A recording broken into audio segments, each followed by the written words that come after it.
ভগবান হনুমানের জীবন কাহিনী সম্পর্কে জানতে হলে আমাদের আগে জানতে হবে দশানন রাবণের কাহিনী।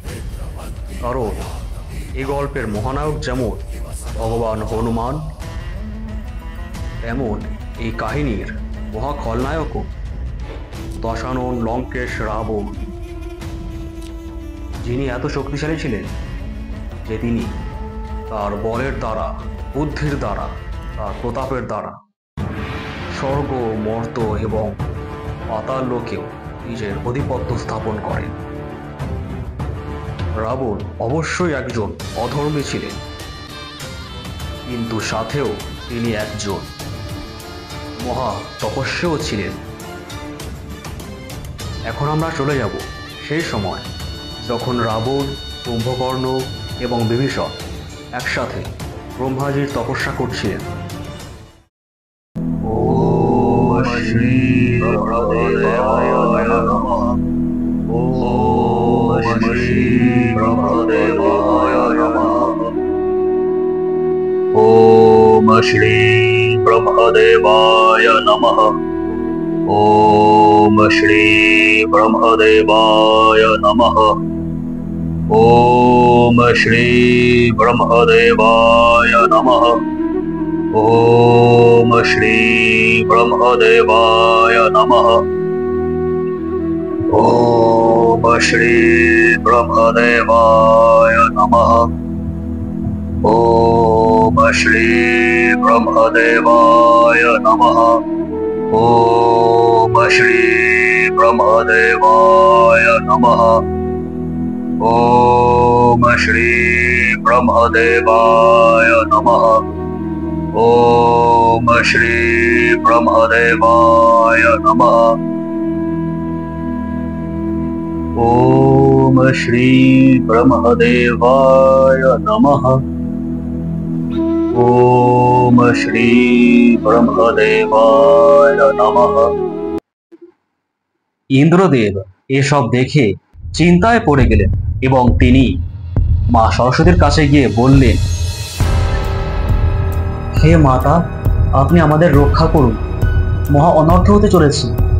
মাতা, ব্রহ্মাজি যে কুম্ভকর্ণকে বরদান দিতে চলেছেন মাতা, আর কুম্ভকর্ণ ব্রহ্মাজির কাছ থেকে স্বর্গরাজ্য প্রাপ্ত করতে চাইছে। মাতা, আপনি কিছু একটা করুন মাতা, আপনি দয়া করে এই অনর্থ হওয়া থেকে রক্ষা করুন মাতা, দয়া করে আমাদের রক্ষা করুন।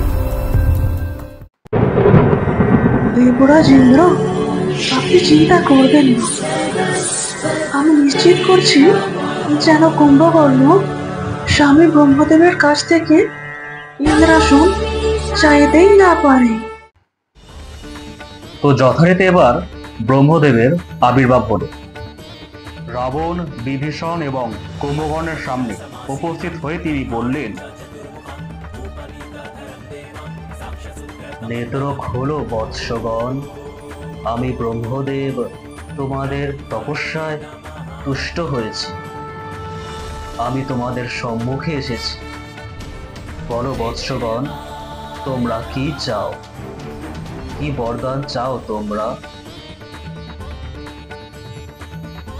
যথারীতি রাবণ, বিভীষণ এবং কুম্ভকর্ণ তিনজনেই ব্রহ্মদেবকে প্রণাম জানালেন এবং প্রথমে দশানন রাবণ বলে উঠলেন, প্রণাম ব্রহ্মদেব, আপনি দয়া করে আমায় অমর হওয়ার বরদান দিন। আমি আপনার থেকে অমরত্বের বরদান চাইছি। আমায় যেন কেউ বধ না করতে পারে।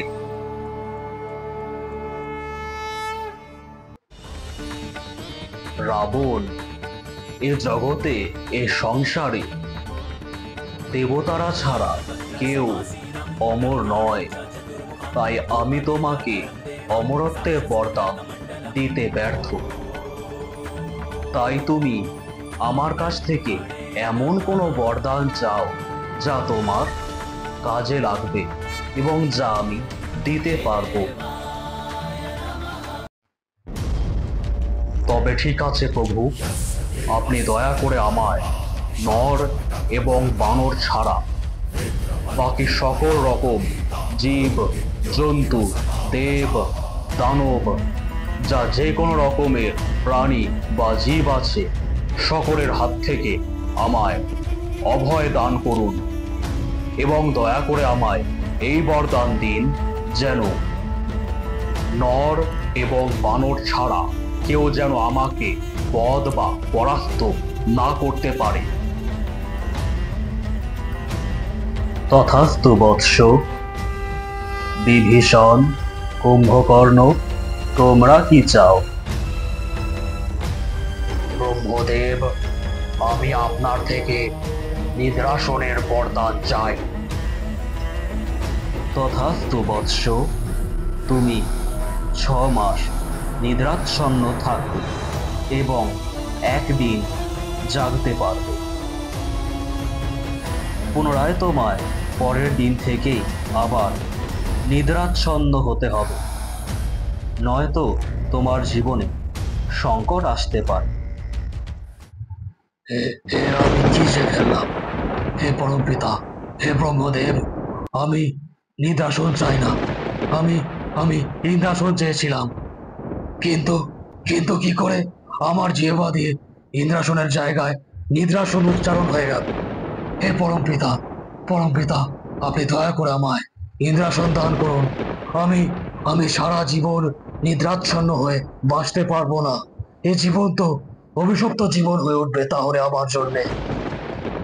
কুম্ভকর্ণ, তুমি আমার থেকে বরদান চেয়েছো, আমি তোমায় বরদান দিয়েছি। এবার তুমি কি চাইবে সেটা তোমার উপরেই নির্ভর করছে। তাই আমি এখন আর তোমায় নতুন করে কোনো বরদান দিতে পারবো না, কারণ তোমার সাধনায় তুষ্ট হয়ে আমি এই বরদান প্রদান করেছি তোমার কথাতেই। এখন যদি তোমায় আবার নতুন করে কিছু চাইতে হয়, তাহলে তোমায় আবার নতুন করে সাধনায় মগ্ন হতে হবে। আসলে মা সরস্বতী সেই সময় কুম্ভকর্ণের জিহ্বায় অবস্থান করেছিলেন। তিনি কুম্ভকর্ণের জীবকে নিজের নিয়ন্ত্রণে এনে ইন্দ্রাসনের জায়গায় নিদ্রাসন উচ্চারণ করিয়ে দেন, যার ফলে কুম্ভকর্ণ নিদ্রাসন চেয়ে বসেন।